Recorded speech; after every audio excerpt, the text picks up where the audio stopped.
When your environment is clean, you feel happy, motivated and healthy।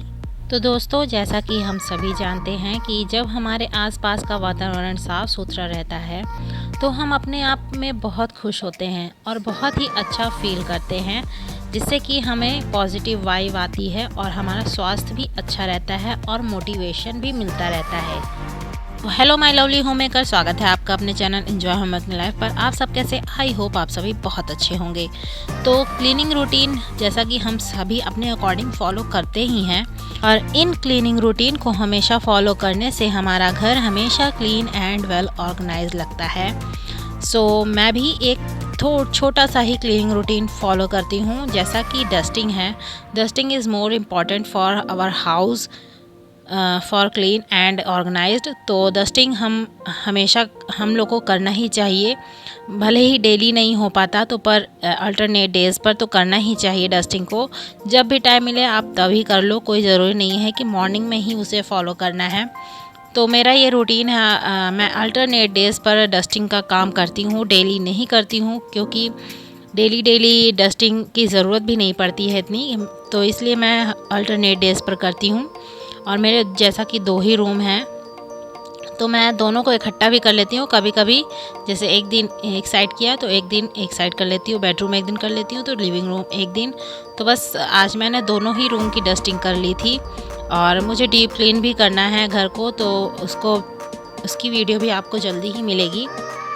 तो बस अभी मैं डस्टिंग कर रही थी, जैसा कि मैंने बेड को अच्छे से वाइप कर दिया है, और बेड साइड टेबल को भी वाइप किया है, और ड्रेसिंग टेबल को भी वाइप कर दिया था साथ ही साथ। और यहाँ स्टडी टेबल है बच्चों की, तो यहाँ पर भी डस्टिंग करनी थी। यहाँ पे भी सामान थोड़े बिखर गए थे काफ़ी सारे, और ज़्यादातर सामान बाहर से आता है तो इसी टेबल पर ही पटक दिया जाता है लाकर।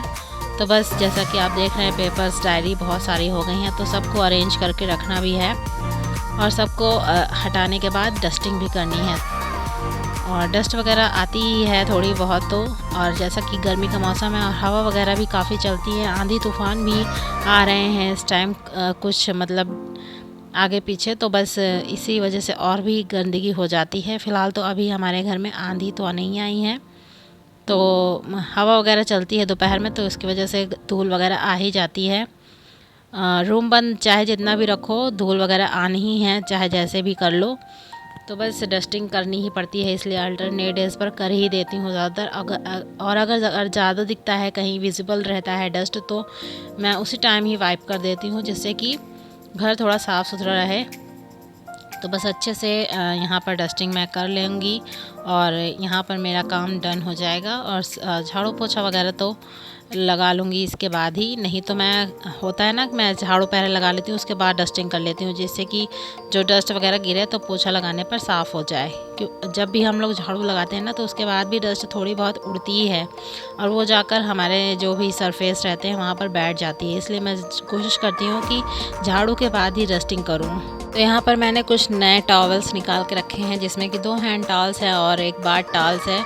तो अभी हम लोग जैसा कि गर्मी आ गई है, समर वेकेशन स्टार्ट हो गए हैं बच्चों के, और इसमें कोई ना कोई ट्रिप प्लान होती ही होती है गर्मी की छुट्टियों में। तो बस हम लोग की भी ट्रिप प्लान हो गई है, तो उसी की तैयारी के लिए मैंने बेड में रखी हुई थी न्यू टॉवल्स, तो उसको मैंने निकाल ली है वॉश करने के लिए। तो सबसे पहले इसे मैं वॉश कर लूँगी, जिससे कि यूज़ करने में आसानी रहे, क्योंकि न्यू टॉवल रहती है तो यूज़ करने में उतना अच्छे से वाइप नहीं होता है पानी।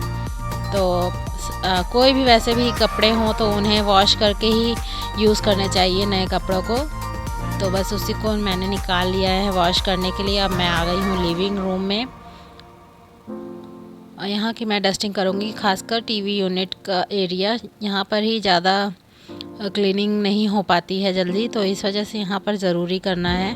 और टेबल वगैरह तो डेली ही वाइप होती रहती है, सेंटर टेबल वगैरह।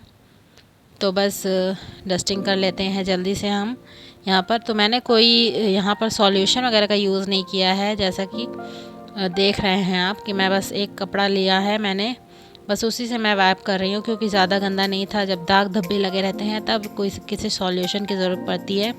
फ़िलहाल तो सिर्फ डस्ट ही थी, तो इस वजह से मैंने ऐसे ही वाइप कर दिया है हर जगह।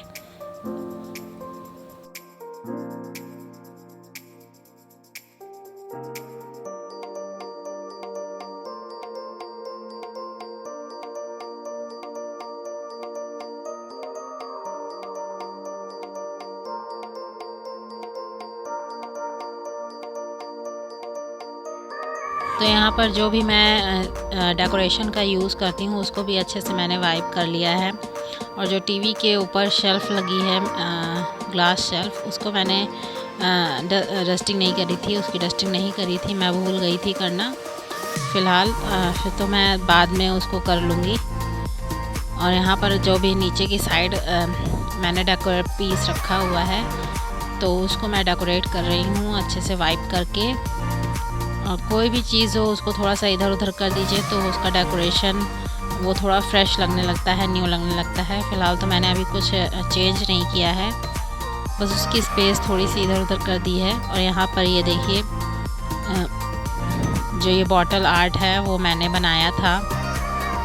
तो बस अब यहाँ पर टीवी यूनिट पर छोटा सा स्पेस है डेकोर करने के लिए, तो उसको मैंने डेकोर कर दिया है। अब आ गई है सेंटर टेबल की बारी, और साइड में ही मैं न्यूज़पेपर इकट्ठा करके रखती हूँ। तो वो भी काफ़ी सारे इकट्ठे हो गए थे कई दिनों के, लगभग एक हफ्ते में मैं न्यूज़पेपर हटाती ही रहती हूँ। तो वहाँ पर इकट्ठे हो गए थे तो मैं बस वही निकाल रही थी। अब ऐसे कॉर्नर्स जो रहते हैं ना उसको मैं इसी तरह ही यूज़ करती हूँ। मोस्टली मिडिल क्लास घरों में इसी तरह यूज़ की जाती है, कॉर्नर्स को किया जाता है। तो बस यहाँ पर ये कॉर्नर है, यहाँ पर मैंने न्यूज़पेपर रख दिया है क्योंकि टेबल मेरी ये इसी ऐसे ही रहती है। जब कोई आता है मेहमान तभी वो बीच में आती है सेंटर में, नहीं तो ऐसे ही पड़ी रहती है क्योंकि बच्चों के खेलने के लिए स्पेस भी चाहिए। और मैं ट्यूशन भी पढ़ाती हूँ तो बच्चों को बैठने के लिए भी जगह चाहिए रहती है। तो बस इसीलिए मैंने टेबल उधर ही हमेशा रहती है हमारी। और खिलौने वगैरह भी बच्चों के रहते हैं तो उसी कॉर्नर में ही आ जाते हैं सोफ़े के बगल में। और बस ऐसे ही मिडिल क्लास फैमिली में ऑर्गेनाइज़ किया जाता है घरों को।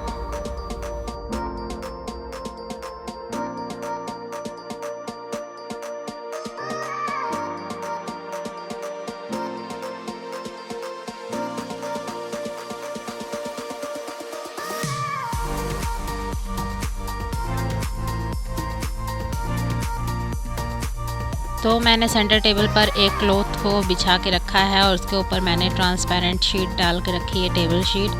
तो बस उसको पहले वाइप कर दिया, उसके बाद क्लॉथ को हटाकर ग्लास को भी वाइप कर दिया यहाँ पर अच्छे से। तो वीक में या फिर 10 to 15 डेज़ में मैं क्लॉथ हटाकर ग्लास को भी वाइप कर देती हूँ। वैसे गंदा तो नहीं होता है बट एक बार वाइप करना बनता है। तो बस यहाँ पर ये देखिए मेरा कर्टन का कपड़ा है जो बहुत पहले यूज़ होता था कर्टन, तो उसमें का ही क्लॉथ है ये।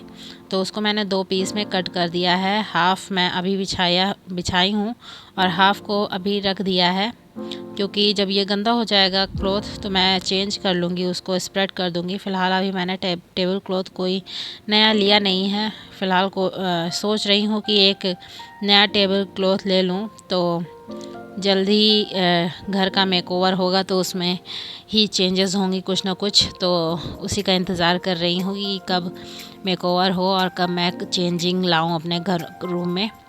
और यहाँ पर शाम का टाइम है, डिनर का टाइम है, तो यहाँ पर पूड़ियाँ तल रही हूँ मैं। तो पूड़ियाँ नहीं हैं, ये फ़िलहाल कचौड़ियाँ हैं, अजवाइन की कचौड़ियाँ हैं, बहुत ही यम्मी लगती हैं। तो कचौड़ियाँ बनाई है मैंने और साथ में दम आलू बनी है। दम आलू और कचौड़ियों का आज डिनर होने वाला है। हस्बैंड बोले थे आज दम आलू कचौड़ी बना लो, तो फिर वही बना लिया है मैंने। तो कचौड़ियाँ गर्मा गर्म मैं यहाँ पर निकाल रही हूँ और बच्चों को भी दूँगी अभी खाने के लिए, क्योंकि गर्मा गर्म कचौड़ियाँ खाने में मज़ा है जो वो ठंडी कचौड़ियों में नहीं है। तो यहाँ पर देखिए दम आलू भी रेडी है।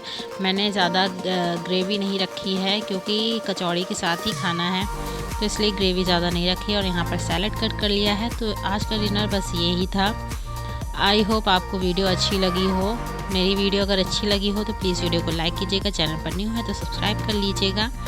मिलती हूँ आपसे नेक्स्ट वीडियो में। Till then bye bye and take care with lots of love.